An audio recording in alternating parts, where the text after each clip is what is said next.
Hello everyone. आज की इस वीडियो में मैं आप सभी कराने वाली हूँ मैथ के इम्पॉर्टेंट क्वेश्चन जो एसबीआई क्लर्क एसएससी इन दोनों एग्ज़ाम के लिए बेहद ही इम्पॉर्टेंट है। तो मैथ का मिक्स्ड क्वेश्चन का आज सेट नंबर 13 है। चलिए स्टार्ट करते हैं। जो लोग चैनल पे नए हैं चैनल को सब्सक्राइब कर लें। चलिए स्टार्ट करते हैं।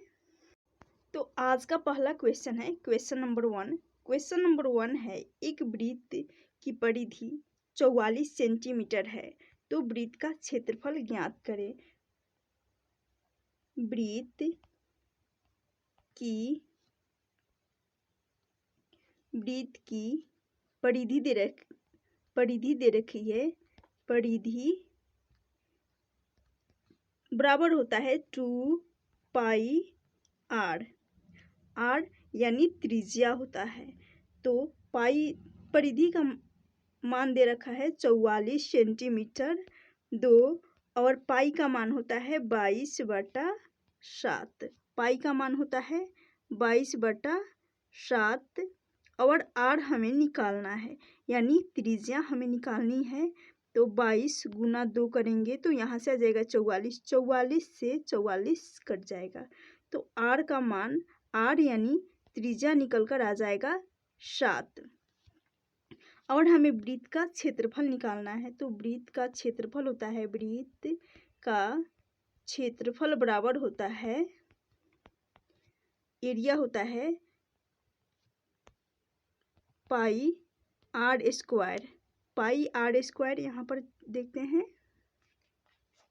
यानी एरिया हो जाएगा क्षेत्रफल, एरिया बराबर हो जाएगा पाई आर स्क्वायर। पाई का मान होता है 22/7 और आर जो कि 7 आया है। त्रिज्या 7 है तो 7 गुना 7, 7 का स्क्वायर करना है इसलिए 7 गुना 2 बार 7 आ जाएगा। 7 से 7 चला जाएगा। 22 गुना 7 करेंगे तो यहाँ से आ जाएगा 154 सेंटीमीटर स्क्वायर। ऑप्शन सी इसका करेक्ट आंसर हो जाएगा। 154 सेंटीमीटर स्क्वायर इसका करेक्ट आंसर हो जाएगा। कुछ नहीं करना था। सबसे पहले वृत्त की परिधि है 2, परिधि होता है 2 पाई आर, जिसको हम बराबर करेंगे वृत्त के परिधि के बराबर आर निकल कर आ जाएगा। फिर वृत्त का क्षेत्रफल होता है पाई आर स्क्वायर। आर यहाँ पर पुट कर लेंगे, आ जाएगा आंसर। नेक्स्ट क्वेश्चन की तरफ चलते हैं। नेक्स्ट है क्वेश्चन नंबर 2। क्वेश्चन नंबर 2 है, एक चोर 12 बजे एक कार चुराकर 60 किलोमीटर प्रति घंटा की चाल से भागता है। चोरी का पता 3 बजे चलने वाले उसके पीछा 80 किलोमीटर प्रति घंटा की चाल से किया जाता है। चोरी का पता 3 बजे चलता है और उसका पीछा 80 किलोमीटर प्रति घंटा की चाल से किया जाता है तो कितने घंटे बाद चोर पकड़ लिया जाएगा। चलिए इसको सॉल्व करते हैं। 12 बजे चोर एक कार को चुराकर भागा और उसके चोरी का पता 3 बजे चला, यानी यहाँ इनके टाइम के बीच का डिफरेंस आ जाएगा। 12 बजे कार चुराया चोर ने और 3 बजे उसका पता चला। 3 बजे पता चला यानी इनके बीच का डिफरेंस आ जाएगा 3 टाइम, 3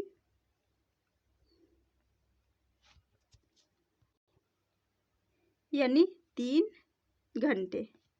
तो 3 घंटे बाद उनके चोरी का पता चला, यानी 12 बजे चुराया और 3 बजे पता चला तो 3 घंटे इनके बीच का 3 घंटे लग गए समय पता चलने का। और वो भाग रहा है 60 किलोमीटर प्रति घंटा की चाल से, यानी 3 घंटा है तो चोर भागेगा, चोर पहले घंटा 3 घंटा जा रहा है तो पहले घंटा 60 किलोमीटर जाएगा, फिर दूसरे घंटा 60 किलोमीटर जाएगा और तीसरे घंटा 60 किलोमीटर जाएगा। यानी 3 घंटे बाद चोरी का पता चला है तो पहली घंटा में 3 60, दूसरी घंटा में 60, सबको ऐड कर लेंगे तो यहाँ से आ जाएगा 80, 180 जो कि दूरी हो जाएगी। उसने दूरी को कवर किया 180 किलोमीटर, उसने 180 किलोमीटर दूरी तय की चोर ने। अब इनके सापेक्ष यानी 60 किलोमीटर की चाल से चोर जा रहा है और उसके पीछे 80 किलोमीटर की चाल से किया जा रहा है। एक ही दिशा में, जब एक ही दिशा में दो व्यक्ति या दो ऑब्जेक्ट जाते हैं तो उनके सापेक्ष चाल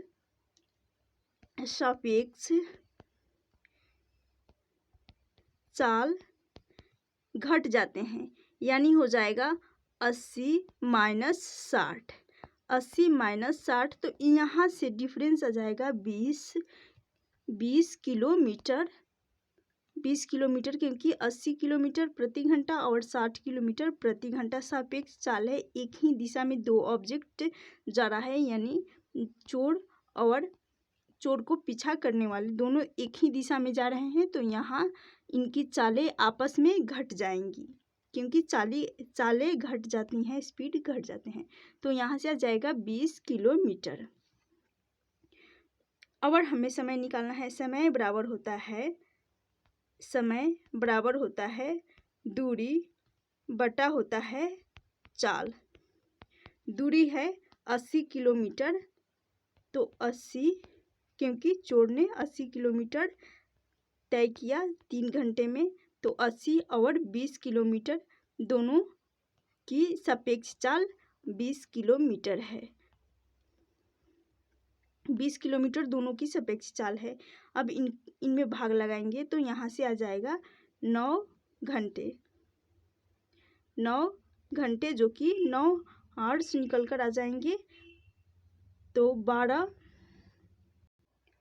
तो आंसर हो जाएगा 9 घंटे बाद चोर पकड़ लिए गए। आंसर हो जाएगा 9 आवर। नेक्स्ट क्वेश्चन की तरफ चलते हैं। नेक्स्ट क्वेश्चन है क्वेश्चन नंबर 3। 20 संख्याओं का औसत 35 ज्ञात किया गया। 20 संख्याओं का औसत 35 ज्ञात किया गया। बाद में पता चला कि एक संख्या 85 को गलती से 45 पढ़ लिया गया, तो सही औसत क्या होगा? 20 संख्याओं का औसत 45 ज्ञात किया गया, गलती से 85 को गलती से 45 पढ़ लिया गया, यानी 85 माइनस कर देंगे 45 से, क्योंकि 85 को गलती से 45 किया गया, तो इसको हम माइनस कर देंगे, तो यहाँ से आ जाएगा 40। 40 को हम संख्या में भाग लगाएंगे, तो संख्या दे रखी है 20, तो 40/20 हो जाएगा। यहाँ से काटेंगे तो यहाँ से आ जाएगा 2। 85 को गलती में 45 पढ़ा गया, तो ये डिफरेंस आ जाएगा 40। 40 को हम संख्या से भाग लगाएंगे तो आ जाएगा 2। और औसत है 35, एवरेज है 35। 35 में हम 35 + 2 कर देंगे तो हो जाएगा यहाँ से 37। 37 जो कि करेक्ट आंसर हो जाएगा। ऑप्शन ए इसका करेक्ट आंसर होगा। नेक्स्ट क्वेश्चन की तरफ चलते हैं। नेक्स्ट क्वेश्चन है क्वेश्चन नंबर 5। क्वेश्चन नंबर 5 है, एक समबाहुभुज के प्रत्येक अंतःकोण 156 डिग्री है, इसकी भुजाओं की संख्या कितनी है? एक समबाहुभुज के प्रत्येक अंतःकोण 156 डिग्री है, यानी अंतःकोण बराबर दे रखा है 156 डिग्री। तो इंटरनल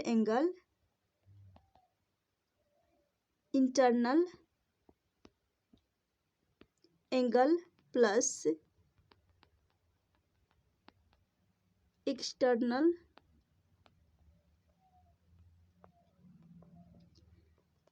एंगल का सम होता है 180 डिग्री, यानी अंतः कोण प्लस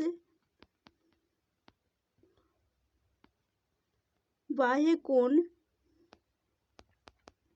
बराबर का योग होता है 180 डिग्री। अंतः कोण है 156, अंतः कोण है 156 और हमें बाह्य कोण निकालना है। तो एक्सटर्नल एंगल हमें निकालना है, तो हम 180 माइनस 156 करेंगे, तो यहाँ से आ जाएगा 180 डिग्री माइनस 56 डिग्री करेंगे तो यहाँ से आ जाएगा 24 डिग्री। 24 डिग्री निकल कर आ जाएगा। और हम निकालेंगे भुजाओं की संख्या, तो भुजाओं की संख्या n बराबर हो जाएगा 360। 360 में हम 24 का भाग लगाएंगे, 360 डिग्री में हम 24 का भाग लगाएंगे तो ये एक बार में जाएगा, जो कि फिर बचा 120। तो 120 में हम 24 का भाग लगाएंगे तो 5 बार में जाएगा। आंसर हो जाएगा 15। 15 भुजाओं की संख्या निकल कर आ जाएगी। ऑप्शन ए इसका करेक्ट आंसर हो जाएगा। नेक्स्ट क्वेश्चन की तरफ चलते हैं। नेक्स्ट है क्वेश्चन नंबर 7। एक चुनाव में दो उम्मीदवार चुनाव लड़े। जीतने वाले उम्मीदवार को कुल मतों का 55% प्राप्त हुआ, यानी विनर को कुल मतों का 55% प्राप्त हुआ और वह 500 मतों से चुनाव जीत गया। इस चुनाव में कुल कितने वोट डाले गए? चलिए सॉल्व करते हैं। विनर का रेशियो और लूजर का। विनर जो कि 55% है, 55% है और टोटल मान लेंगे हम, टोटल मानेंगे 100। टोटल मान लेंगे 100 में से 55 को माइनस करेंगे तो यहाँ आ जाएगा 45 जो कि लूजर का हो जाएगा। अब इन दोनों का हम डिफरेंस लेंगे। इन दोनों का डिफरेंस यानी अंतर हो जाएगा, डिफरेंस हो जाएगा 10%। 10% जो कि बराबर करेंगे हार जीत का अंतर 10% आ गया। हार जीत का अंतर 10% आ गया, जो कि 500 मतों से चुनाव जीता गया। 500 को बराबर कर लेंगे, हार जीत के अंतर 10 के बराबर कर लेंगे 500।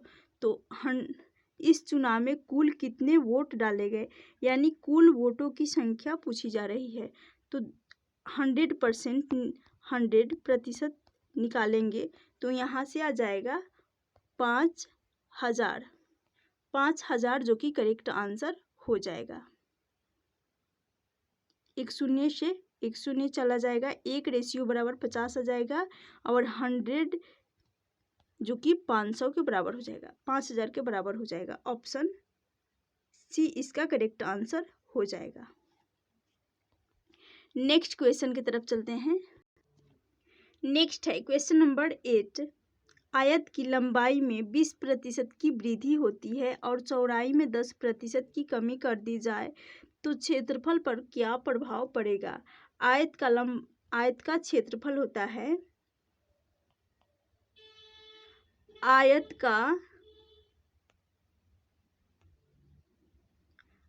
का क्षेत्रफल एरिया होता है लंबाई गुना चौड़ाई, लंबाई गुना चौड़ाई होता है।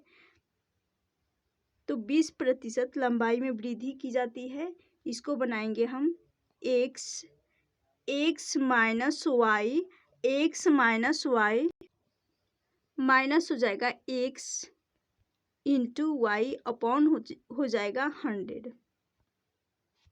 तो यहाँ x जो कि लंबाई हो जाएगा और y जो कि चौड़ाई हो जाएगा। तो 20 माइनस करेंगे 10 माइनस 20 गुना 10 अपॉन हो जाएगा 100। यहाँ से 2 शून्य से 2 शून्य कट जाएगा। यहाँ से आ जाएगा 10 10 माइनस करेंगे 2 10 माइनस 2 करेंगे तो यहाँ से आ जाएगा 8 8% का इफेक्ट पड़ने वाला है, प्रभाव। ऑप्शन ए इसका करेक्ट आंसर हो जाएगा। नेक्स्ट क्वेश्चन की तरफ चलते हैं। नेक्स्ट क्वेश्चन है क्वेश्चन नंबर 9। क्वेश्चन नंबर 9 है, यदि किसी संख्या में 16.2% 16.2/3% की वृद्धि कर दी जाए तो वृद्धि के बाद वह संख्या 3430 हो जाता है, तो संख्या का वास्तविक मान क्या होगा? 16.2/3%, इसको हम फ्रैक्शन में भिन्न में कन्वर्ट करेंगे तो ये हो जाएगा 16 तिया 48 और प्लस 2 करेंगे तो यहाँ से आ जाएगा 50 50 बटा हो जाएगा 3 और प्रतिशत है तो यहाँ पर 2 शून्य आ जाएगा। प्रतिशत का मतलब होता है 100। एक शून्य से शून्य चला जाएगा, 5 से 30 6 बार में जाएगा तो यहाँ से आ जाएगा 1/6। इसका भिन्न इसका 16.2/3 का फ्रैक्शन भिन्न निकल कर आ जाएगा 1/6। तो 6 इसका वास्तविक मान हो जाएगा, रियल वैल्यू जो कि 6 हो जाएगा और 6 में 1 की वृद्धि हो रही है तो वृद्धि के बाद जो कि इंक्रीज हो रहा है 1 तो 1 6 से 7 हो जाएगा तो 6 + 1 कर देंगे, 1 की वृद्धि हो रही है 6 में तो +7 हो जाएगा जो कि 7 और ये हो जाएगा वास्तविक मान।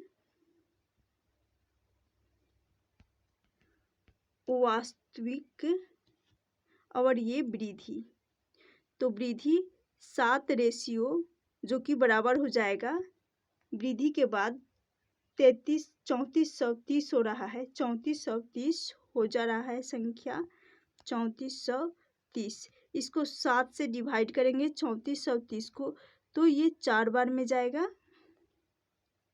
उसके बाद बचा 6 और 630 तो 630 9 से चला जाएगा और 0 आ जाएगा तो यहाँ से 1 रेशियो का मान निकल कर आ जाएगा 900, ये 0 है 490। 1 रेशियो का मान हो जाएगा 490। 490 में हम वास्तविक मान निकालने के लिए 490 में हम मल्टीप्लाई करेंगे वास्तविक रेशियो का तो 490 गुना करेंगे 6 तो यहाँ से आ जाएगा 0 9 6 54 36 और 24 और 5 29 तो 2940 जो कि वास्तविक मान निकल कर आ जाएगा। ऑप्शन बी इसका करेक्ट आंसर हो जाएगा। गाइज अगर वीडियो अच्छी लगी तो please like share and subscribe जरूर करना। Thank you for watching this video.